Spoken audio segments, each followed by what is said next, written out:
अगर आप TV debates देखकर यह सोचते हैं कि बीजेपी और असदुद्दीन ओवैसी की पार्टी AIMIM भारत पाकिस्तान की तरह दुश्मन है, तो आप बहुत भोले हैं। जो बीजेपी दिनरा ओवैसी को जिन्ना की औलाद या एंटी नेशनल बताती है और जो ओवैसी बीजेपी को फांसीवादी कहते नहीं थकते, महाराष्ट्र के अकोला में उन दोनों ने एक ही प्याले में चाय पी ली। जी हाँ, अकोट नगर परिषद में सत्ता के भूख ने शेर और बकरी को एक ही घाट पर पानी पीने को मजबूर कर दिया है। मामला महाराष्ट्र के अकोला जिले के अकोट नगर परिषद का है। यहाँ बीजेपी को अपना अध्यक्ष बनाना था, लेकिन जादुई आंकड़ा कम पड़ रहा था। पार्टी विद डिफरेंस को लगा कि कुर्सी हाथ से निकल जाएगी, तो उन्होंने क्या किया? उन्होंने अपने हिंदुत्व वाली फाइल बंद की और सीधे जा पहुँचे अपने कथित सबसे बड़े दुश्मन असदुद्दीन ओवैसी की पार्टी के पास। कमाल, देखिए, जिस पार्टी को बीजेपी वाले देश के लिए खतरा बताते हैं, अकोट में उसी पार्टी के समर्थन से बीजेपी ने अपनी सत्ता जमा ली और उधर ओवैसी की पार्टी जो सेकुलरिज्म की दुहाई देती है, उसने भी खुशी खुशी कमल को थाम लिया। शिवसेना उद्धव गुट ने इस गठबंधन पर तंज कसते हुए यह तक कह दिया कि यह दो मुंह वाले सांप हैं। और भारतीय जनता पार्टी ने अमरनाथ में कांग्रेस के साथ अलायंस किया। अमरनाथ में मोदी जी का नारा क्या है? कांग्रेस मुक्त भारत करूंगा। और महाराष्ट्र में बीजेपी वाले कांग्रेस के साथ अलायंस कर रहे।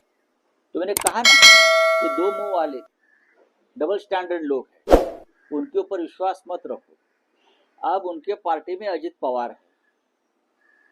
अजित पवार वीर सावरकर के विचारों को नहीं मानते, खुलेआम बोले, फिर भी उनके सरकार में है।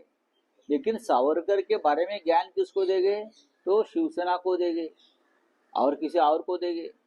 लेकिन वीर सावरकर को नहीं मानने वाले अजित पवार आपके साथ सरकार में बैठे हैं, निकाल दो उनको सरकार से। अगर सावरकर के ऊपर इतना ही प्यार आपका है, हाँ, तो उनको सरकार से निकाल दीजिए। अंबरनाथ नगर परिषद में बीजेपी ने कांग्रेस से हाथ मिलाया। यहाँ उप मुख्यमंत्री एकनाथ शिंदे की शिवसेना सबसे बड़ी पार्टी बनकर उभरी थी, लेकिन बहुमत के आंकड़े से 4 कदम दूर रह गई। शिंदे सेना को सत्ता से बाहर रखने के लिए बीजेपी और कांग्रेस ने हाथ मिला लिया। बीजेपी, कांग्रेस और अजीत पवार की एनसीपी ने मिलकर अंबरनाथ विकास अघाड़ी बना ली। वैसे मैंने कहा अभी अकोट और अंबरनाथ दोनों के बारे में कहा मैंने। सर, जेएनयू पे कल नारेबाजी हुई है, मोदी जी और अमित शाह की खबर।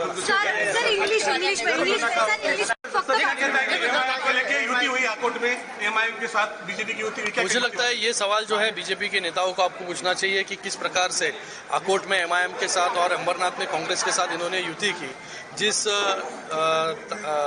पार्टी के खिलाफ महायुति हमेशा लड़ती आई है, शिवसेना लड़ती आई है, भारतीय जनता पार्टी लड़ती आई है, लेकिन सिर्फ सत्ता के लालच में कुछ उन्होंने उनके लोकल नेताओं ने इन सभी पार्टियों के साथ अगर युति सिर्फ सत्ता के लालच में लालसा के लिए की होगी, तो मुझे लगता है ये गलत है और इसके ऊपर वरिष्ठ नेताओं को मुझे लगता है कि एक्शन लेना। वहीं AIMIM नेता इम्तियाज जलील ने अकोट में हुए गठबंधन को लेकर कहा है कि अगर किसी नेता ने बीजेपी के साथ गठबंधन किया तो एक्शन लूंगा। इससे पहले चुनाव प्रचार के लिए सोलापुर पहुंचे ओवैसी ने बीजेपी शिवसेना सिंधे गुट और एनसीपी अजीत पवार गुट के अलग अलग चुनाव लड़ने को लेकर तंज भी कसा था कि लोग आ रहे, देवेंद्र फडणवीस में शिंदे ने और अजीत पवार ने मिलकर यह तय किया। ये हैदराबाद की कहावत है, तू रो ऐसा कर, मैं तेरे को मारे ऐसा करता हूं।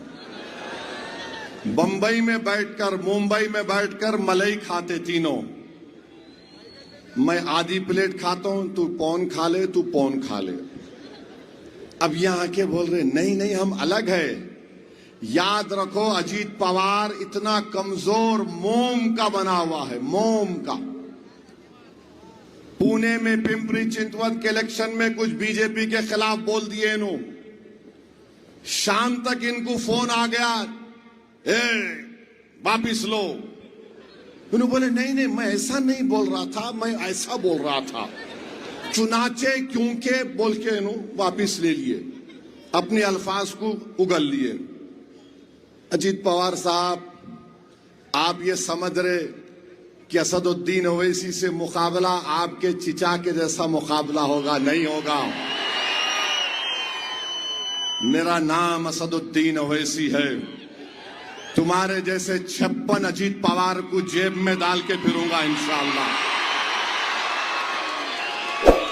वफ का कानून बन रहा था तो तुमने मोदी का साथ दिया। बोला अजीत पवार, मेरी मस्जिद को छीनने का कानून बनाया गया।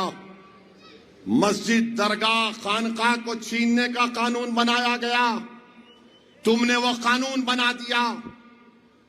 जब ये आते हैं घड़ी का निशान वाले, पूछो उनको मस्जिद का कानून क्यों बनाए छीनने के लिए, जवाब दो। दरगाह और कब्रिस्तान और ईदगाह को छीनने का कानून क्यों बनाया गया, जवाब दो। इस मुकाम पर नमाज इशा हुई ईदगाह है, ये कानून ऐसा बनाया गया कि कोई कलेक्टर इसको खुफल डाल सकता है, खुदा ना खास्ता।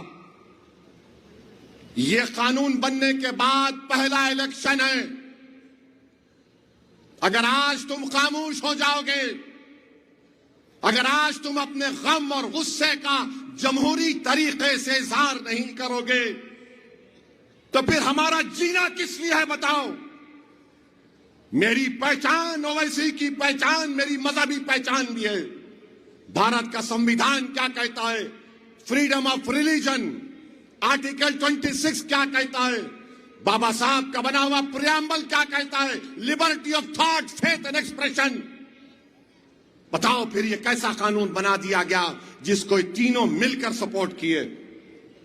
ये फैसला आपको करना है मेरे भाई। मैं गुनाहगार हूं। कोई मुसलमान शायद शराब भी पीता होगा जो गुनाह है, मगर खुदा की कसम अगर उससे पूछेंगे तू मस्जिद का सौदा कर सकता क्या, तो बोतल उठाकर जमीन पर फेंक कर बोलेगा मैं गुनाहगार हूं मगर अल्लाह के घर का सौदा नहीं कर सकता। कि अब सवाल ये है कि क्या चुनाव खत्म होते ही बीजेपी के लिए ओवैसी देशभक्त हो गए, और क्या ओवैसी के लिए बीजेपी सेक्युलर हो गई। दिल्ली और हैदराबाद से जो आग उगली जाती है, क्या वह सिर्फ वोटरों को बेवकूफ बनाने के लिए होती है? क्योंकि अकोट में तो नारा बदल गया है। अब सबका साथ सबका विकास नहीं, बल्कि कुर्सी के लिए ओवैसी भी खास हो गया है। इस गठबंधन ने एक बात साफ कर दी है, राजनीति में ना कोई हिंदू है ना कोई मुसलमान, यहाँ सिर्फ और सिर्फ कुर्सीमान है। जनता को धर्म और राष्ट्रवाद की अफीम चटाकर यह नेता पीछे के दरवाजे से हाथ मिला लेते हैं। अकोट का यह मॉडल पूरे देश के लिए सबक है कि नेताओं के भाषणों पर मत जाइए, उनकी डील पर नजर रखिए। बीजेपी और ओवैसी के बीच हुई इस गठबंधन पर आप क्या कहेंगे? क्या इसे राजनीति का मास्टर स्ट्रोक कहेंगे या फिर जनता के साथ धोखा? कमेंट बॉक्स में जरूर बताएं। तो ये थी आज की बड़ी और जरूरी खबरें। वेब इंडिया न्यूज पर हम आपको देते हैं हर खबर की पूरी सच्चाई, तेज, सटीक और बेखौफ।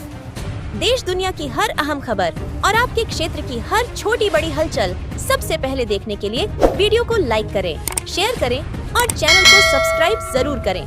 बेल आइकन दबाएं ताकि खबर आप तक पहुंचे सबसे पहले। वेब इंडिया न्यूज, क्योंकि यहाँ खबरें नहीं हकीकत दिखाई जाती है। आप देख रहे हैं वेब इंडिया न्यूज, आपकी आवाज आपके साथ।